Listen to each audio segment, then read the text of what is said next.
Shabbat Shalom, Mishpaka. I love you all.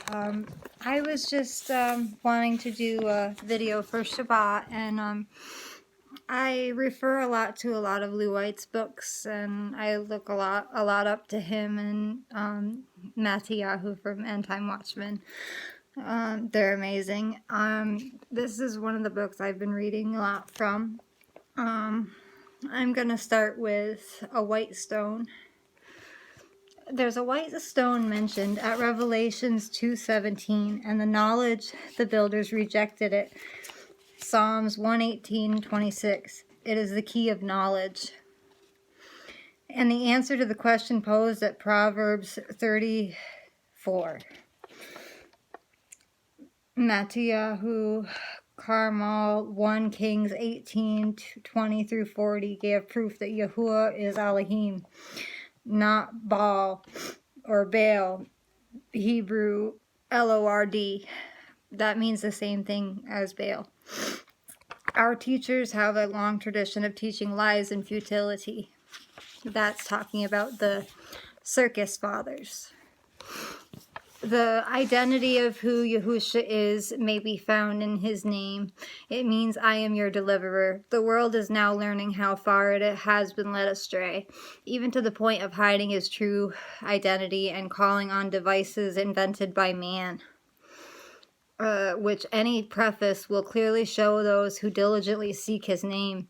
Read the preface of the KJV, NIV, or NNASB, and if you receive the white stone the builders rejected, it will change you for all eternity.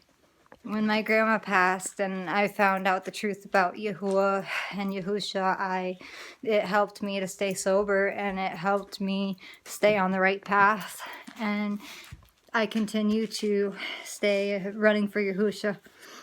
And I want to continue reading for you guys. The verse at Exodus or Shemoth 3:14 uses the Hebrew words Ahaya, Asher, Ahaya. This phrase translates to our English as I will be who I will be. The Ancient of Days, Atik Yomim, or Yomin, is he who was, and he who was and who is to come.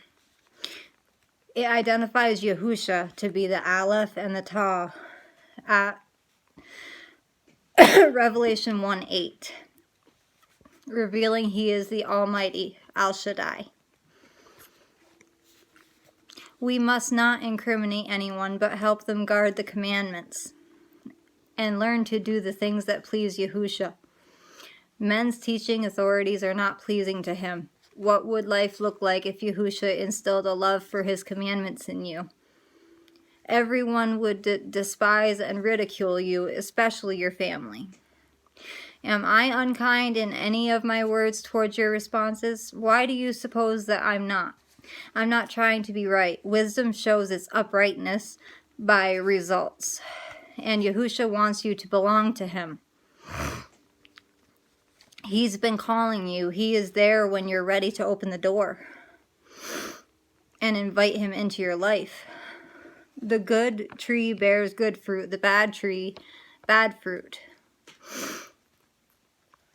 Those who show the fruits of Yahusha's spirit, or Ruach HaKodesh, produce these fruits: love, joy, peace, patience, kindness, goodness, gentleness, steadfastness, and self-control. A bad tree cannot produce these. Weak and miserable principles of pagans. Colossians, Galatians, and Corinthians were all former pagans, and Paul was warning them to not fall prey to men's philosophies and excuses to disobey. They were all new to obeying Yahuwah's new months, Shabbat, food rules, so Paul encouraged them not to feel incriminated or judged by those outside of the belief. Christianity has been teaching people to disobey for so long. They have no idea that Paul meant to be steadfast regardless of the pressures their families and peers put on them. We all know how that feels. Phyllis and Lou point out the esoteric meaning of Valentine's Day in another video, and the former paganism of the Colossians, Galatians, and Corinthians come up in our conversation. The ebook of this book takes you directly to that discussion. This is what the ebook is on the website. It's also found in the book. There's also a part I was going to read to you underneath, misinterpreting Paul. Paul is very misunderstood. The Philippians, Ephesians, Galatians, Colossians, and Corinthians were not falling back into practices Yahuwah commanded us to live by. They were all former pagans. And Paul was writing to them to encourage them to avoid the patterns of the world they had been familiar with, like birthdays or special days based on fertility. Building pillars, bowls to idols, fornicating in sun temples with shrines, prostitutes.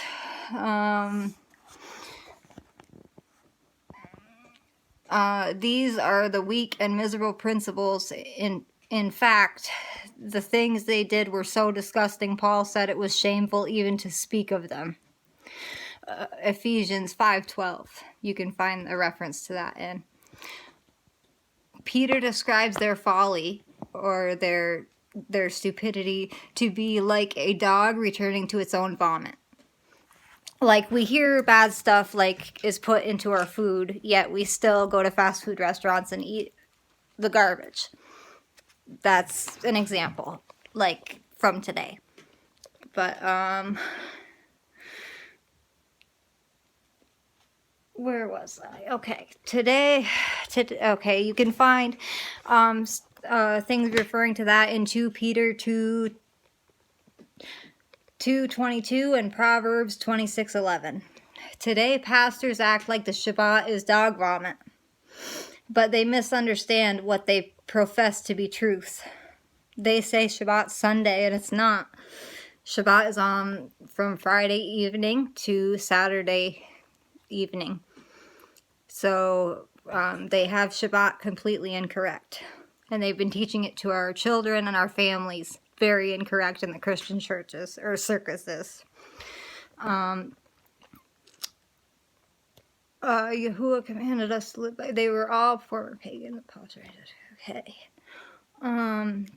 Okay. For if after they have escaped the defilements of the world through the knowledge of Adonai, or our Father, and Deliverer Yahushua HaMashiach, they are again entangled in them and overcome. The latter end is worse for them than the first. It would have been better for them not to have known the way of obedience than to have known it and then to turn from the Kodesh command delivered to them of them. The proverb has proved true. A dog returns to its own vomit, and a washed sow returns to her rolling in the mud. 2 Peter 2:21 through 22. Paul was telling the Corinthians to keep the feast of Matzah. See 1 Corinthians 5:8. Rome and Alexandria despised the Yahudim, and Constantine ordered that they have nothing in common with the hostile rabble of the Yahudim, the people that believed in Yahuwah and his truth. Christianity adopted the pagan festivals, transferred the duties of Shabbat to Sunday, and kept on eating swine, pig, pork, bacon, you name it. All the pagans had trinities inherited from Babel. The headmaster of Alexandria, Athanasius, said one God in 3 persons was the Catholic faith. Yahuwah is one. Deuteronomy 6:4. And Yahushua said it was the most important commandment of them all. Mark 12:29. People are taught to disobey the light yoke of Yahushua's walk and are burdened with the same pagan fertility patterns, reinvented to conceal their former meanings. Eggs, trees, wreaths, cakes, pillars, and the whole schedule pagans used are cherished today at great expense and effort. The idea of obeying Yahuwah evokes a bitter response and is considered sinful. 2 Peter 2:2. Yahushua is awakening his watchmen, but those not awakening are still dreaming in their drunken stupor. Babel's stronghold. Read Malachi 4:1 through 6. And I hope everyone has a beautiful Shabbat, and I just want everyone to enjoy their weekend, and may Yahuwah bless you guys. I love you guys. Bye-bye.